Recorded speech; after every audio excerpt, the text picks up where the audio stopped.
The multi-party democracy is like a knife. You can either use it to cook or use it to kill. We have used ours to divide ourselves further. And we are divided on every single issue.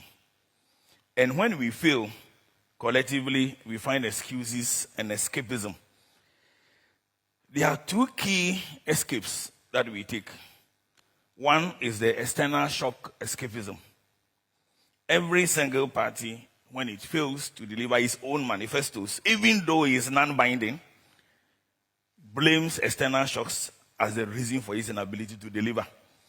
Either there was rise in oil prices, or fall in commodity prices, or war somewhere, etc. The other one, which is very, very shocking to me, very popular among intellectuals, is what I call constitutional escapism, where we blame the Constitution for the failure of politicians. I cannot understand for the life of me why intellectuals do that. The Constitution cannot be responsible for the failure of intellectuals. Yes, I'm a lawyer, and I believe parts of the Constitution ought to be amended. I had the privilege of delivering this year's Constitutional Day lecture at the UPSA. And I made a statement I will repeat, that no constitution or law is so strong and so tight as to prevent people intending to do bad from doing bad.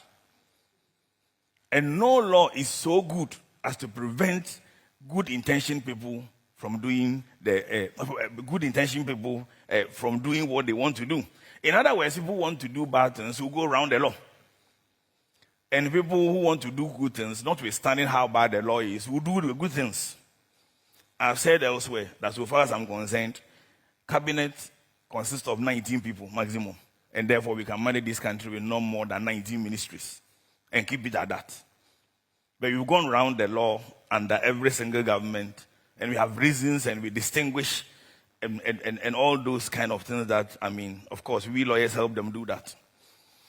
So as a result of all that, you will see that none of the political parties have been able to fully deliver the promises of its own manifesto. So, for example, in 1996, a lot of noise was made about Vision 2020, which found its way into the manifesto, and by 2000, the foundation was supposed to be laid. Of course, by 2000, the first 5 years, the foundation wasn't attained. Then there was the golden age of business. Now, we went epic in the course of the golden age of business. Then there was the Better Ghana agenda and Ghana Beyond Aid, during which we have gone to IMF during those periods. In all this, when politicians lose elections, they quickly organize their parties and try to find out why they lost the election. I'm yet to see any political party which lost the election, and I've organized a meeting and published why it was unable to deliver its manifesto, instead of why it lost the election. Halfway, they tend to abandon the manifesto as a result of external shocks. And the supporters and intellectuals then blame the Constitution, and we keep creating many committees and the rest with the view that if we reform the Constitution, things will become better. I was young when the Constitutional Drafting Committee was put together and when the Constitutive Assembly was set up. And some of us hoped that we were never going to see a day today where we will be talking about amendment of the Constitution and blaming it for the mistakes of politicians. So this escapism is one of the things that we need to be mindful of. For me, without good men, good mindset, and good attitudes, a constitution is worthless. If a government decides, for example, to do the things that will put us into a situation where we have to